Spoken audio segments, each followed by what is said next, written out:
Good morning, boys and girls. I hope that you're having a great day so far. Happy Friday. Today is the last day, day 10 of packet number 2.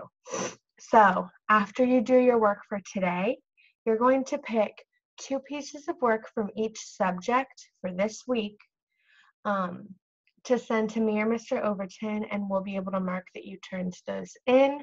We'll send you feedback and get your name entered in the drawing for the KFC family meal. Remember, for each piece of work you turn in, that's one time that your name gets turned in to the drawing. So if you turn in 2 pieces of work from each subject, that would be 8 pieces of work. Your name goes in the drawing 8 times. That gives you a better chance of winning. So make sure you do that after your work today. So yeah, like I said, today's day 10 of packet number 5, so let's go ahead and look at the packet. The first thing that we have to do, it says phonics. So practice writing words using known letter sound knowledge. After writing each word, discuss the meaning of the word. So what you're going to do is you're going to use what you know about letters and sounds and how they work together and what sounds letters make to try and spell some words. So it says, ask student to repeat the word, then say the individual sounds in the word. Ask student to say the whole word, then write the word on a separate piece of paper, stretching and writing the sounds as he or she spells. Ask student to read the word. So what's going to happen is the adult is going to tell you the word. So, for example, the first word that you have to do is left. Then you're going to say left. Left. Left. And then you are going to try to write the word based on the sounds that you hear. So then you're going to try and write the word, and then once you write it, read through it again. Left. You're going to do that for each word. There are 5 in all that you're going to do that with. So you're going to repeat the word, break it down into its sounds, try and spell the word, and say it again.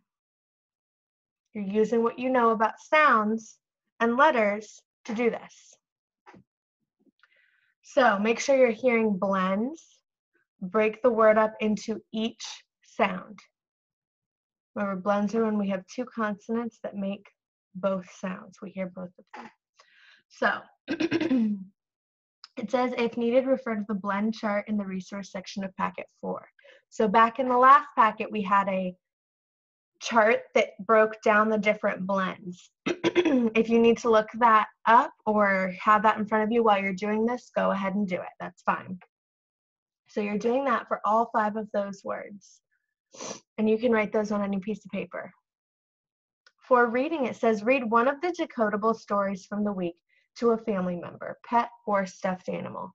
So that's any of the stories that you've read. Let me just flip through a couple of them to show you. So you've read Needs and Wants. You could choose this one. You could choose this one. What has these spots?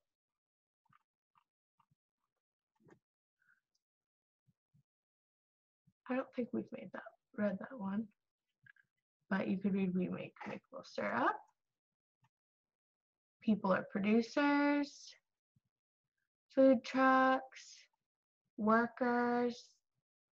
Any of these you can pick from to read today and read to a family member, pet, or stuffed animal. Any of the little stories that we have read this week.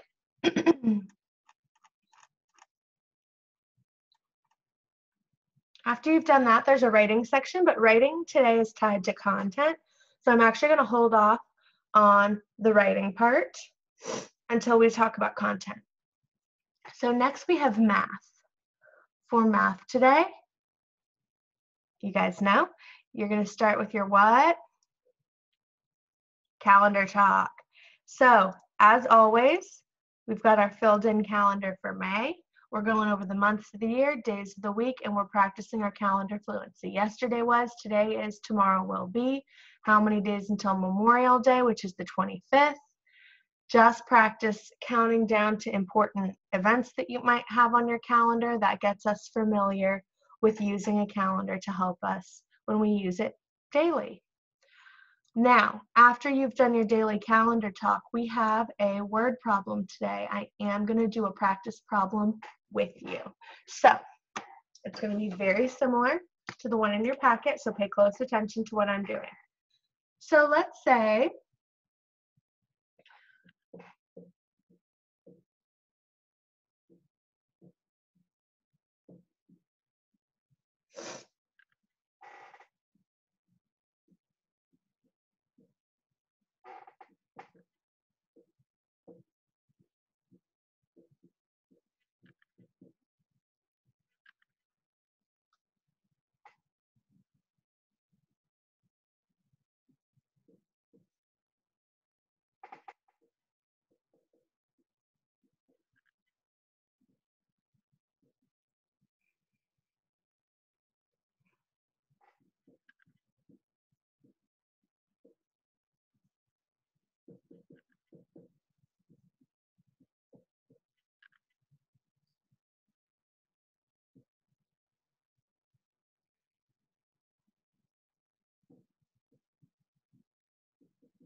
okay.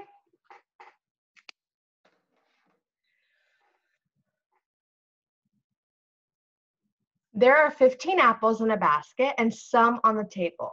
There are a total of 25 apples in all. How many apples can be on the table?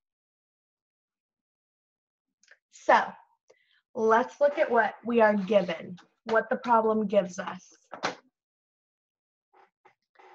There are 15 apples in a basket. So we know how many are in the basket and some on the table. Does some tell us how many are on the table? No, it just tells me that there are apples on the table. There are a total of 25 apples in all. How many apples can be on the table? So we know how many are in the basket. We know how many are in all. Between the apples in the basket and the table, there are 25 in all. So our job right now is to figure out how many apples are on the table. So what we need to do is, we know that there are 15 in the basket, and we know that there are 25 in all. Our job is to figure out how many we add that were on the table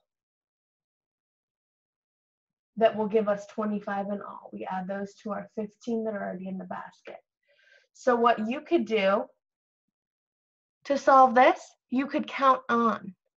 We know there are 15 already.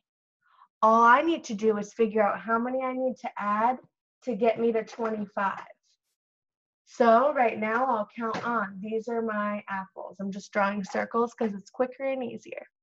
So I have 15, 16, 17, 18, 19, 20, 21, 22, 23, 24, 25. Okay, I ended up at 25. Now I need to figure out how many I added. 1, 2, 3, 4, 5, 6, 7, 8, 9, 10. I added 10 apples. So there must be 10 on the table to give me 25. I have 15. Let me count on again. 16, 17, 18, 19, 20, 21, 22, 23, 24, 25. There are 10 apples on a table. I used pictures, numbers, and words to solve. That's what you should be doing as well. There is another way to solve this. There's another way to solve this by not using addition. Let's practice that.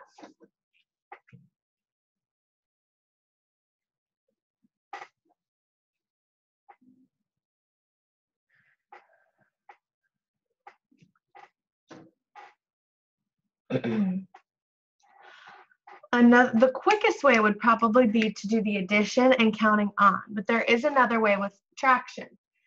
If I want to say, I have a total of 25, and I can take out 15, because I already know that that's the 15 in the basket. I should be left, if I take how many there are in all, and I take out or I take away the 15 in the basket, I should be left with however many are on the table. So I'm going to start with how many I have in total. I'm taking away 15 because that's something that I already know. I already know that there are 15 apples in the basket. If I take 15 away from my total of 25, the answer should be how many were left over on the table. So what I'm going to do is I have 25. I'm going to take away 15. So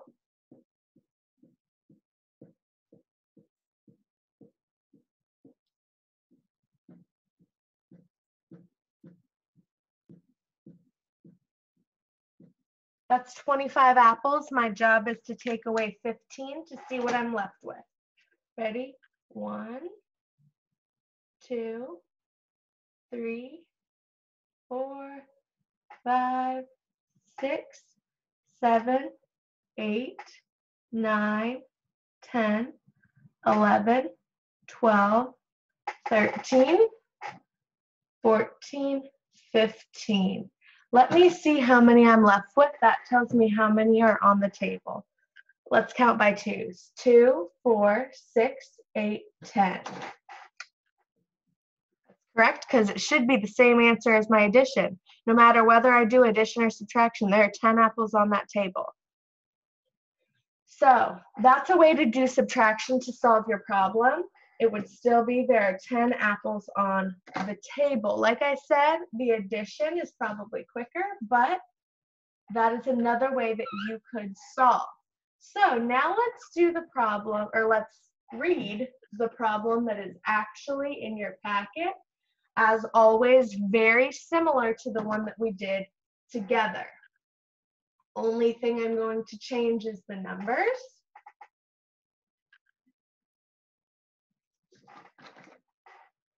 Your packet says there are 12 apples in a basket and some on the table. There are a total of 20 apples in all. How many apples can be on the table? Represent with pictures, numbers, and words. So use the same skills and strategies that we used together to solve the problem that we just did to solve this one. Only thing I changed are the numbers, so you should be able to use those techniques that we just did to solve this problem. Then once you figure the answer out to this one, it says change the numbers and create your own problem. Ask a family member to try it. So then you can switch out the numbers again and see if you can get a family member to try it, try to figure it out. That's what it says. Change the numbers and create your own problem. Ask a family member to try it. That's after you've solved this problem. So that's it for math for today. As always, you can always feel free to pause the video. If I'm moving on but you're not quite ready, just go ahead and pause the video while you're working and then start back up when you're ready to keep it going. So next is content, and I told you we're going to wrap that back into writing at the end. A decision-making tool helps people make choices. People make choices. Choose between two treats The treats can be edible, toys, playing a game with parents, etc. So pick 2 treats that you would like to have. They can be food, they can be toys, they can be getting to play a game. Just pick 2. You can only choose 1 treat. Think about which you will choose using the costs and benefits chart to help you make a choice. So that's the chart that we used the other day. So you can either try and draw your own version of it, or just fill in what it's asking on a separate piece of paper. But here's what it looks like again if you forget. So should I, and write down what one of the treats is. Should I eat a brownie, or should I get a new Beyblade? Those are just my examples. Write down the 2 choices that you are choosing between. And then you're going to draw a picture of what that treat is, draw a picture of what this treat is, and write down some of the benefits. That means, what are some of the good things that could come from you choosing this toy? What are some of the positive things about choosing this toy? And what are some of the negative or bad things that might come from you choosing this treat? Same thing for this side. Whichever one has the most benefits or the most good things should probably be the one that you should pick. So after you've used this to help you, it says, after you've filled this out to help you choose and you choose which treat you want, it says, read, parents may need to help. What pet should you get? Pretend that you are getting a pet. You need to pick 2 pets that you would like. Then complete the costs and benefits chart to decide which pet you will choose.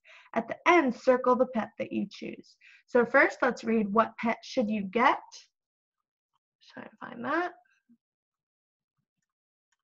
And I'm going to read it with you, but then I want you to read it on your own. And if there are some tricky words in there, just ask a parent or adult that's near you to help out. Okay, what pet should you get? We've got a table of contents here, one of our nonfiction text features. We've got our headings, along with the page number that it can be found on. Introduction. Almost every kid has wanted to have a pet. Pets can make good friends, but how do you decide which kind of pet to get? Here are some kids who have some opinions about pets. Read what they have to say. They decided what kind of pet. Then decide what kind of pet you would like to have. So this is kind of like the benefits and the costs. The good reasons to get one of the pets and some of the bad things that might come from getting that pet. So pets, dogs as pets. This is one of the benefits. Every kid should own a dog. A dog comes when you call it. You know it likes you because it wags its tail. Dogs like to play chase with you. Some dogs will even play catch. Get a dog for a great playmate. Now here's dogs as pets. Some of the costs or the negative things that might come from getting a dog. Dogs are hard pets to keep. They need lots of space to run. What if you don't have a yard? You have to take them on walks, even if it is cold. The worst thing is that you have to clean up after them. Yuck! Who wants a dog? Lizards as pets. This is one of the benefits or the good things about it. Lizards make the coolest pets. They don't bark or meow. You don't have to take them for walks. They are easy to hold and to pet. It doesn't cost much for lizard food, so go get a lizard. Lizards as pets, a cost. It is mean to keep lizards as pets. Some have to stay in one tiny box their whole life. Some of them eat live crickets. Plus, it feels really weird to pet them. Never, ever get a lizard. Fish as pets. It's a benefit. Fish make awesome pets. They came in, sorry, it's a little bit blurry on my screen. They come in such pretty colors. It is fun to watch them swim back and forth. It is fun to watch their funny mouths. They only need to be fed once a day. Fish make fun and easy pets to keep. Then we have fish as pets, the cost. Fish should be left in the oceans and rivers. Fish don't come when you call them. They can't do any tricks. And worse than that, fish don't like to be touched. Fish win the most boring pet award. Parrots as pets, a benefit. One of the best pets to own is a parrot. Parrots are very beautiful birds. They often do not need a cage. I love it when my parrot says, hello. Some parrots even whistle. Get a parrot and teach it to talk. Parrots as pets, a con or a cost. Parrots are really messy pets. They spill seeds and fruit all over. They are not the best drinkers. They get water on the floor. Their feathers can even fall out. Don't get a parrot unless you like cleaning. Conclusion. There are good things and bad things about each pet. You have to decide whether the good things are great. You have to decide whether the bad things are okay for you. So you have to figure out whether you can live with the costs, the negative things. If it's something that won't be a big deal to you, then maybe that tells you that that's something that you should choose. But if you can't get past it, maybe you shouldn't. You also have to do research to see whether your house is good for a pet. Don't get a pet unless you have thought hard about it. But the right pet can be your best friend. And then we have a glossary. So boring means not interesting. A cage is an object made of bars or wire in which animals are kept. Decide means to make a choice. Playmate is someone to play with. Opinions are beliefs based on feelings. Research is careful study to find facts about a subject. And weird is strange or odd. Index, that's when we have specific words and it tells you on what pages they appear. So dogs is on pages 6 and 7, fish are 10 and 11, lizards 8 and 9, and parrots 12 and 13. So after you have read that, your job is, we're going to go back up. Okay. Now you need to think of 2 pets that you would like. Then complete the cost and benefit chart to decide which pet you will choose. At the end, circle the pet that you choose. So you're going to do a cost and benefits chart again. For that one, it says, or for this one, it's going to say, should I get one of the pets that you're choosing between and draw a picture of that pet? Or should I get and the other pet that you're choosing between and draw a picture of that one? And then you're going to write out the benefits and the costs. So just like in the book, write some of the good things about getting that pet and some of the bad things. Same thing for the other one. And then pick which one has more benefits that you love and which one has costs that aren't a big deal to you. If one of yours is a dog and one of the costs is if you don't have a yard, you're going to have to take it on walks. But if that's not a big deal to you, if you aren't going to mind taking your dog for walks, then that might be a cost that you can be okay with. If the costs are something that you and your family are okay with, maybe that's the animal that you should pick. Once you figure out which one you pick based on the benefits and costs, circle that one to show that you're picking that pet. Then it says, and now we're going to take it back to writing. So after you've done content, you circle the pet that you want. It says, after completing the costs and benefits chart in content, write about the pet you chose. Describe the pet and draw a picture of the pet. So once you've picked one of the pets as the one that you want to get, you're going to write about it. Describe the pet and draw a picture of it. So describing means you're going to list the different characteristics about it. Its color, its shape, its size, what kind of dog it is maybe, or what kind of animal it is. You're going to write about it and draw a picture. That's your writing for today. After you've done that, that is the last of day 10 work for packet 5.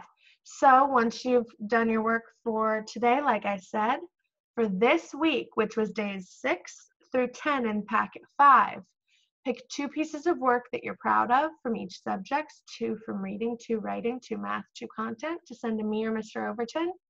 We'll get that feedback to you, get you entered in that drawing, and you'll be good to go. So the next packet that will be available on Monday is packet 6, and I believe that's going to be our last packet. But that's okay. Next week, our Zooms will be as usual, Tuesdays at 5:30 and Thursdays at 1 p.m. So that'll be great. Can't wait to see you. And I hope that you guys have a wonderful weekend. I love and I miss you, and I hope you have a good one. Bye.